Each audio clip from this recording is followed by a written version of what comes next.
Organ news కి స్వాగతం. వార్తల్లోని ముఖ్యాంశాలు చూద్దాం. అంబేద్కర్ పై అనుచితంగా వ్యాఖ్యలు చేసిన అమిత్ షాను మంత్రి పదవి నుండి బర్తరఫ్ చేయాలి. YS Sharmila demand. భారత పరిశ్రమల సమైక్య జాతీయ సదస్సు పాల్గొన్న ముఖ్యమంత్రి రేవంత్. కాణిపాకం స్వయంభూ శ్రీ వరసిద్ధి వినాయకుడిని దర్శించుకున్న మంత్రి పొన్నం. ఆలయ మర్యాదలతో స్వాగతం పలికిన అధికారులు.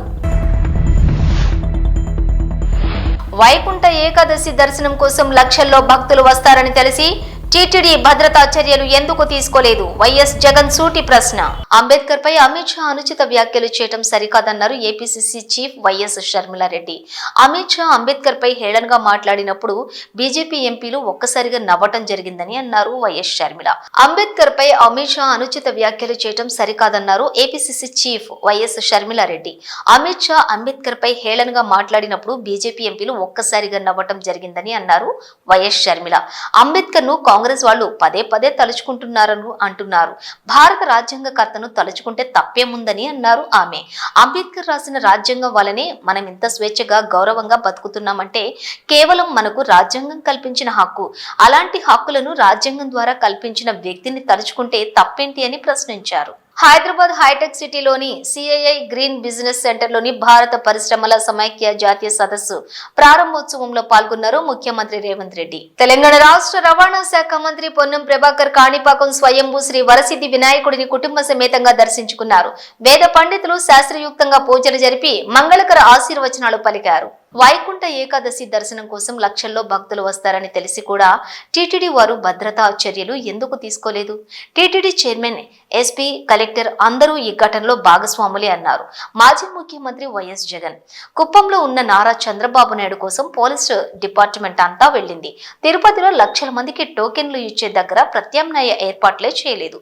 వచ్చిన భక్తులను వెంటనే క్యూలైన్లకు పంపకుండా చీకట్లో ఒకేసారి గుంపుగా వదలటం వల్లే ఈ యొక్క ఘటన జరిగింది. ఘటనంతా ఒక చోటే జరిగినట్లు చంద్రబాబు అబద్ధాలు చెప్తున్నాడు.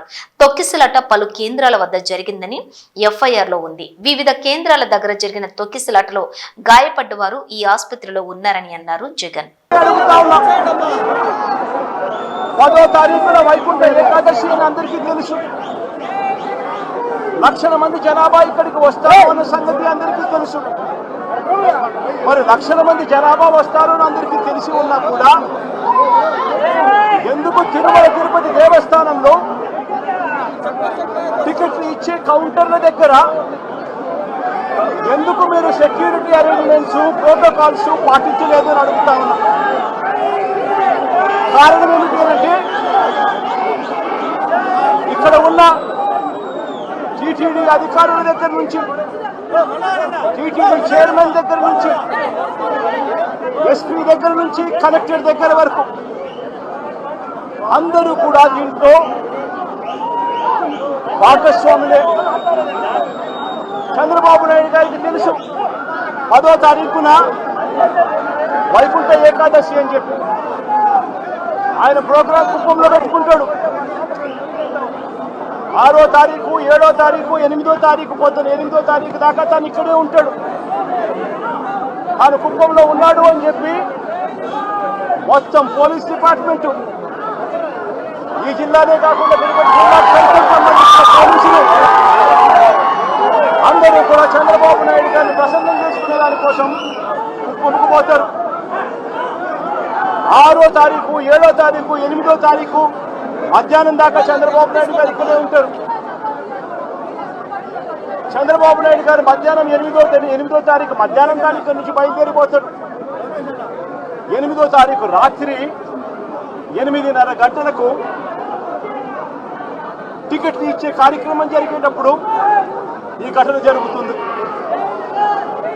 నిజంగా పోలీసులందరూ కూడా చేయాల్సింది ఏమిటి?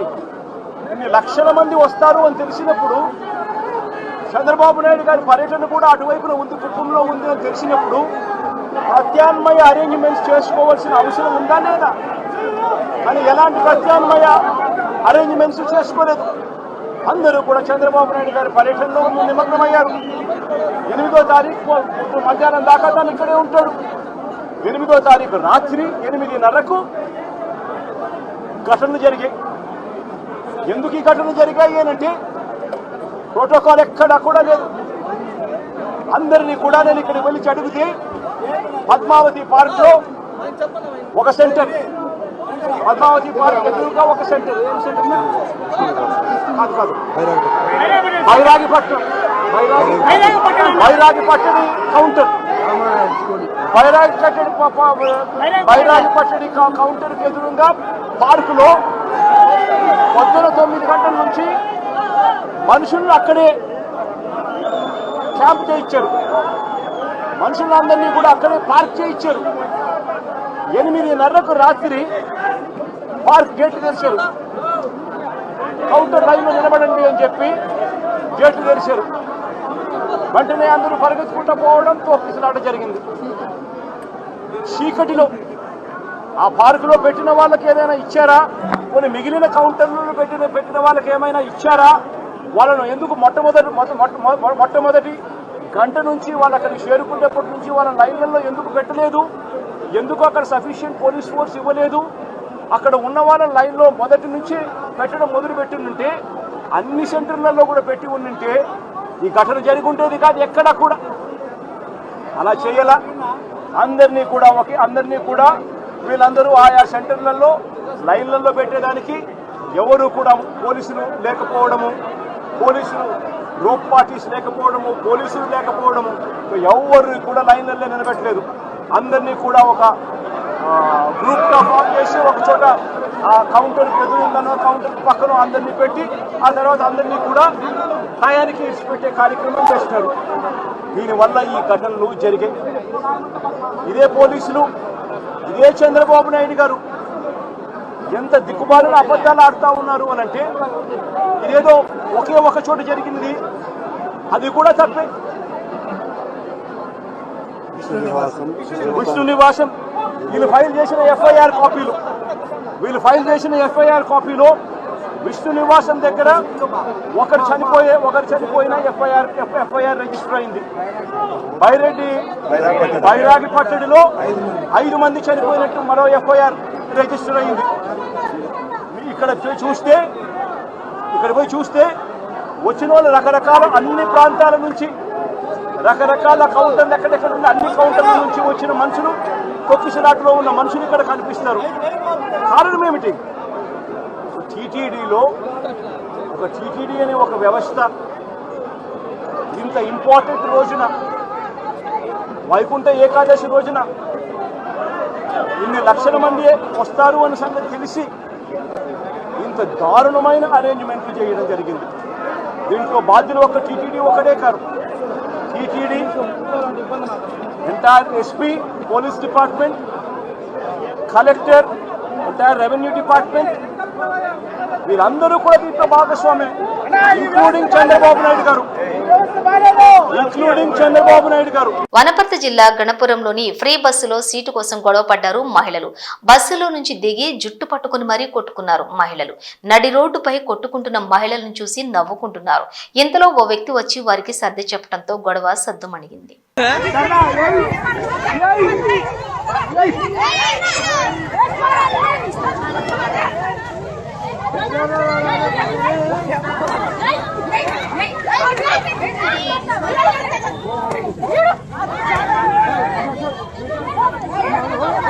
అనంతపురం జిల్లా కళ్యాణదుర్గం మదిగల్లులో చిరుత కలకలం రేపింది.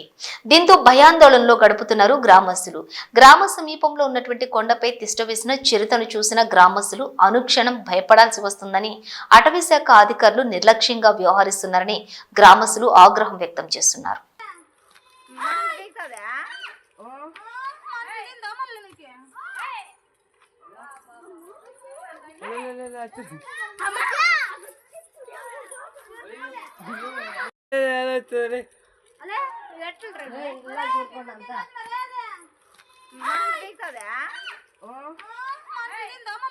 రాజన్న సిరిసిల్ల జిల్లా వేములవాడ రాజరాజేశ్వర స్వామి దర్శనానికి వచ్చి డిసెంబర్ 23న ఆలయ ప్రాంగణంలోని తప్పిపోయిన జగిత్యాల జిల్లా కోడిమ్యాల మండలం చింతలపల్లి గ్రామానికి చెందిన సింగారపు ఆదిత్య ఆచూకీ లభ్యమైందని, పాపని అపహరించినటువంటి మహిళా నిందితుల వివరాలను ప్రెస్ మీట్ లో వెల్లడించారు జిల్లా ఎస్పీ అఖిల్ మహాజన్.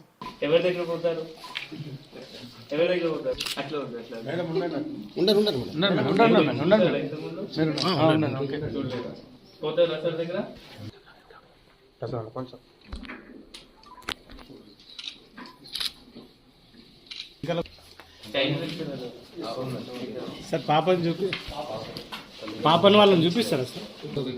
వాళ్ళ ఫాదర్ కూడా మదర్ కూడా మతిస్థిమితం లేదన్నారు.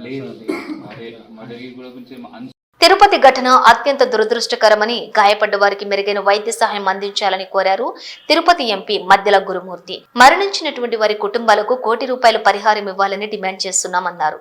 తిరుపతికి లక్షలాది భక్తులు వస్తారని తెలిసి కూడా ప్రభుత్వం క్రౌడ్ మేనేజ్మెంట్ చేయలేకపోవడం వల్లే ఈ యొక్క దుర్ఘటన జరిగిందని ఆరోపించారు ఆయన.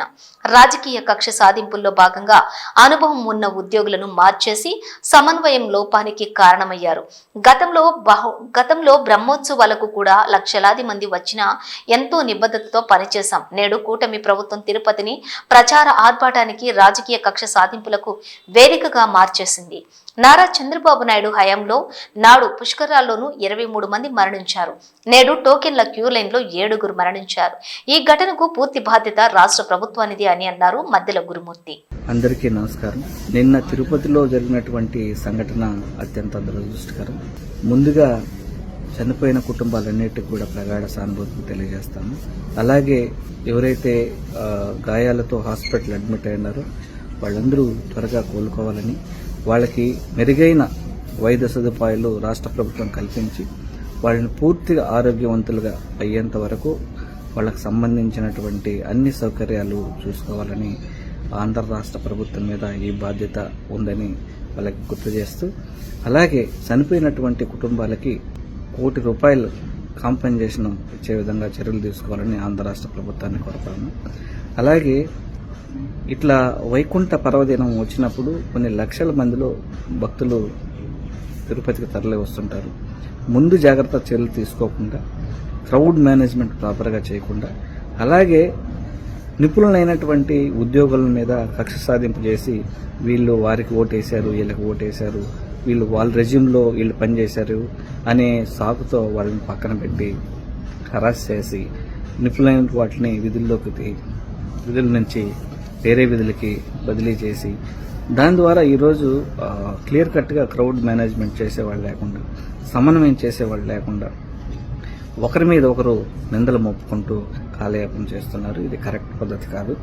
ఎందుకంటే తిరుపతికి ఇదొక బ్లాక్ డే అని నా అభిప్రాయం. ఎందుకంటే కొన్ని లక్షల మందిలో వస్తూ ఉంటారు బ్రహ్మోత్సవాలకు కానీ దీనికి కానీ. అప్పుడంతా గత 5 సంవత్సరాలు ఏ విధంగా చేశారు? ఏ ఒక్క చిన్న పొరపాటు లేకుండా నిబద్ధతతో చేశారు. మరి ఇప్పటి కూటమి ప్రభుత్వం తిరుమలని కేవలం రాజకీయ కక్ష సాధింపులకి వేదిక చేసిందే గాని, అలాగే ప్రచార ఆర్భాటాలకి కేంద్ర బిందువు చేసిందే గాని, ఏ రోజు కూడా వచ్చే భక్తులకి మెరుగైన సౌకర్యాలు కల్పించాలని దానిలో పోటీ పెట్టుకోవాలి. ఇలా చేయడం ద్వారా ఆ దేవదేవుడికి మచ్చ చేసే కార్యక్రమం చేసుకొచ్చారు. అప్పుడు పుష్కరాల్లో అదే విధంగా జరిగింది. ఇప్పుడు వైకుంఠ ఏకాదశి పర్వదినాన్ని అదే విధంగా జరిగింది. అప్పుడు 23 మంది పైన చనిపోతే ఇప్పుడు దాదాపుగా 7 మంది దాకా చనిపోయారు అంటున్నారు. 6 మంది పూర్తిగా చనిపోయారు, ఇంకొకరు బతుకుల్లో ఉన్నారని చెప్పారు. ఇంకా దాదాపు 30 మందికి పైగా గాయాలయ్యి హాస్పిటల్లో. దీనికంతా ఎవరు బాధ్యత వహించాలి? ఖచ్చితంగా టీటీడీ యాజమాన్యమే దీనికి బాధ్యత వహించాలి. అలాగే రాష్ట్ర ప్రభుత్వం దీనికి బాధ్యత వహించాలని వైఎస్ఆర్ కాంగ్రెస్ పార్టీ తరఫున డిమాండ్ చేస్తాం. తిరుపతి తోపులాట ఘటనలో 6 మృతి చాలా విచారకరమని అన్నారు మాజీ ఎమ్మెల్యే తోపుదుర్తి ప్రకాష్ రెడ్డి. కేవలం చంద్రబాబు ప్రభుత్వ నిర్లక్ష్యం కారణంగానే ఇంతటి దారుణ ఘటన చోటు చేసుకుందని అన్నారు ఆయన. 1,00,000 మందికి పైగా భక్తులకు టోకెన్లు జారీ చేస్తున్నప్పుడు తగిన చర్యలు తీసుకోవాలని, అయితే ఓవైపు చంద్రబాబు కుప్పం పర్యటన మరియు డాక్ మహారాజ్ సినిమా ఫంక్షన్ కు సిబ్బంది కేటాయించి ఇంతమంది భక్తులకు రక్షణ గాలి కొదిలేశారని అన్నారు తోపుదుర్తి ప్రకాష్ రెడ్డి. గోష మహల్లో మరోసారి కుంగిపోయింది. చాక్నవాడి నాలా దారుసలాం రోడ్డు నుండి చాక్నవాడికి వెళ్లే రోడ్లో ఫ్లైవుడ్ దుకాణాల ముందు నాలా కుంగిపోయింది. అర్ధరాత్రి 12 గంటల సమయంలో కుంగిపోయిన సివరేజ్ పెద్ద నాలా. గతంలో కుంగిన నాలా పనులు ఒకవైపు కొనసాగుతూ ఉండగా మరోవైపు పక్కనే ఉన్నటువంటి మరో నాలా ఈ కుంగిన నాలలో ప్రెషర్ లారీ పడిపోయింది. అయితే ఈ ప్రమాదంలో లారీ డ్రైవర్ ప్రాణాలతో బయటపడ్డాడు. నాలా మొత్తం పునరుద్ధరించాలని పదే పదే ఎన్నిసార్లు ప్రభుత్వానికి మొరపెట్టుకున్నా అధికారులు పట్టించుకోవటం లేదని చెబుతున్నారు. ఇలా నాలాలు కుంగటం వల్ల ప్రాణ నష్టం జరిగితే దానికి ఎవరు బాధ్యత వహిస్తారని ప్రశ్నించారు. నిత్యం నాలాలు కుంగటం వల్ల రాకపోకలతో తీవ్ర ఇబ్బందులు పడుతున్నామని, తమ సమస్యను పరిష్కరించకపోతే పెద్ద ఎత్తున ఆందోళన చేపడతామని హెచ్చరించారు స్థానికులు.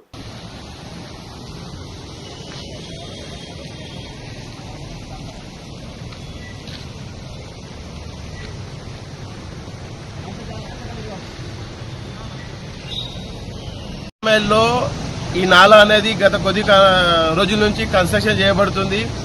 ఈ నాలా ఇరిగిపోయినప్పుడే మేము స్థానికంగా ఉన్న ఈ మహేందర్ గారికి, ఈ గారికి, అలాగే డిప్యూటీ కమిషనర్ గారికి మేము విజ్ఞప్తి చేసినాం.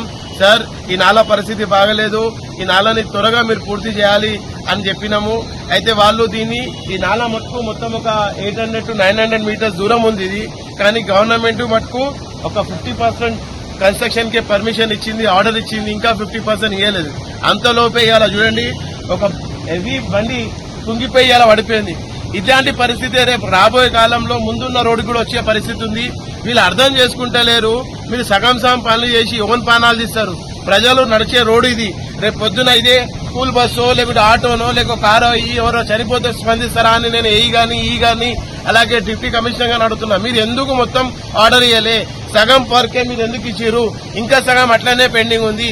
ఎన్నో రోజుల నుంచి స్థానిక ప్రజలకు ఇబ్బంది జరుగుతుంది, అయినా మీరు దీన్ని దృష్టిలో పెట్టుకుంటలేరు. మేము ఈ గాని అలాగే డిప్యూటీ కమిషనర్ గాని ఇప్పుడే విజ్ఞప్తి చేస్తున్నాం. సార్, మీరు ఇచ్చిన పర్మిషన్ సగం మట్టుకే ఉంది, ఇట్లా కుదరదు. మీరు మొత్తం నాలా కన్స్ట్రక్ట్ చేయండి. మీకు ఎందుకు కన్స్ట్రక్ట్ చేయలేకపోతున్నారు? అధికారులు దీని మీద స్పందించాలి. మీరు సగం పర్మిషన్ ఇచ్చి సాం పనులు చేస్తే ఇలాంటి ప్రమాదాలు జరుగుతాయి. దీని కాకుండా మీరు మొత్తం ఫుల్ ఫ్లెజ్ గా నాలాని కంప్లీట్ చేయండి. లేకుంటే రాబోయే కాలంలో ప్రజలు తీవ్ర ఇబ్బందికి పడతారు. ఎవరైనా పడి చనిపోయిన విధంగా స్పందిస్తారా అని నేను ఈ సందర్భంగా అడుగుతున్నా. సార్, ఇది ఒక పెద్ద ప్రాబ్లం. దీన్ని మీరు చాలా లైట్ గా తీసుకుని ఒక 25%, 35% కడతాము, తర్వాత నాలా ఉంది కదా మంచిగానే ఉందంటే మీరు మంచిగా ఉందని ఎట్లా చెప్తారు? రేపు ఇప్పుడు ఇలా చూసి కదా, ఇట్లనే అది పడిపోతే ఎవరు జిమ్మేదారి? ప్రజల ప్రాణాలు పోతే ఎవరు జిమ్మేదారి? నేను ఎమ్మెల్యే గారిని, కార్పొరేటర్ గారిని మరోసారి విజ్ఞప్తున్నా. సార్, ఈ నాలకు సంబంధించిన మొత్తం వర్క్ కంప్లీట్ అయ్యేటట్టు చూడండి. గవర్నమెంట్ అఫీషియల్స్ ఓన్లీ 25-30% వరకే మనకు పర్మిషన్ ఇచ్చిరు. అది కుదరదు. ఈ నాలా కడితే మొత్తం కడితేనే, ఇది 100% కడితేనే రేపు రాబోయే కాలంలో మంచిగా ఉంటుంది. లేకుంటే ఇట్లనే మీరు చేసుకుంటూ పోతే మళ్ళా పడుతుంది, మళ్ళా కన్స్ట్రక్షన్. గత ఏడాది 2 ఏళ్ల నుంచి గోశాలలో ఎప్పుడు కన్స్ట్రక్షన్ వర్కే నడుస్తుంది. ఇది ఇలాగే నడుచుకుంటూ పోతే ప్రజలకు ఎంత అసౌకర్యంగా ఉంటారనేది మీరు గ్రహించాలని ఈ సందర్భంగా కోరుకుంటూ, వెంటనే ఈ గారు డిప్యూటీ కమిషనర్ గారు దీన్ని స్పందించాలి, వీడికి రావాలి, వీళ్ళ పరిస్థితి ఏందో చూడాలి. మాకు తక్కిన రోడ్డు కూడా శాంక్షన్ తొందరగా చేయాలి. లేని పక్షంలో ప్రజలతోని ఇదే నాలా మీద ధర్నా చేస్తామని తెలియజేస్తున్నాం. ఈ దారుసలాం రోడ్డుకెంచి మన నాలా ఉంది కదా, నాలా వరకు చేపట్టాలి. ఎందుకంటే నాలా పక్క కూడా ఒక 25-30% అయింది. ఇది ఒక 25-30%, ఇంకా 50% అట్లనే ఉంది.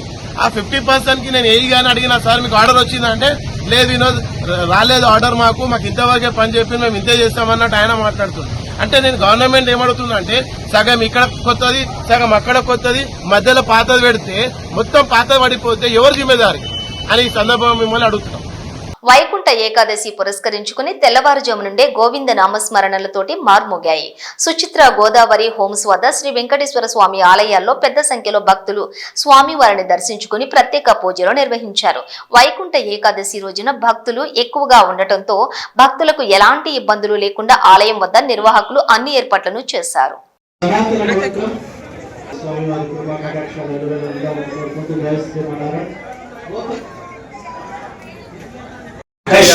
భగవద్ బంధువులారా, కలియుగ వైకుంఠ ప్రత్యేక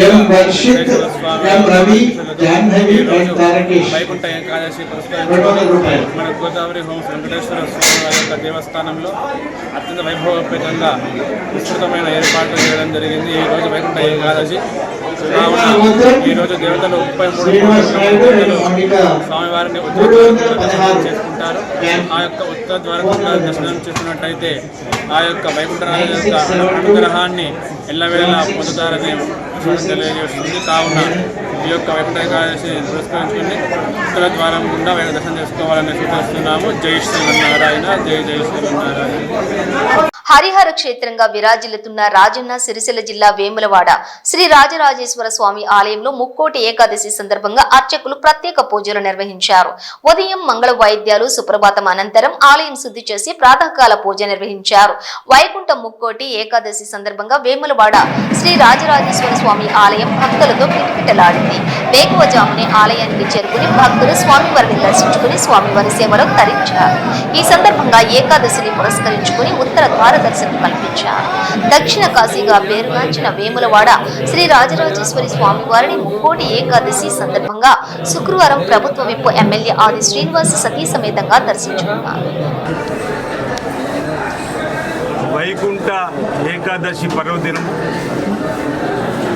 ముక్కోటి ఏకాదశిగా కూడా పిలువబడే పర్వదినం సందర్భంగా దేశవ్యాప్తంగా ప్రపంచవ్యాప్తంగా వైష్ణవ దేవాలయాలు, హిందూ దేవాలయాలను కూడా ఉత్తర ద్వార దర్శనం ద్వారా ఆ స్వామిని దర్శించుకొని తరించి ఇప్పుడే బ్రాహ్మణోత్తం చెప్పినట్టుగా ధనుర్మాసంలో సూర్యుడు మకరం సూర్యుడు ధనస్సులో ప్రవేశించే సమయంలో వచ్చేటువంటి ఏకాదశిని ముక్కోటి ఏకాదశిగా, వైకుంఠ ఏకాదశిగా మరి విశేషమైనటువంటి పర్వదినాలలో ఈరోజు స్వామివారిని దర్శించుకుంటే, ఈరోజు ఉపవాసం ఉంటే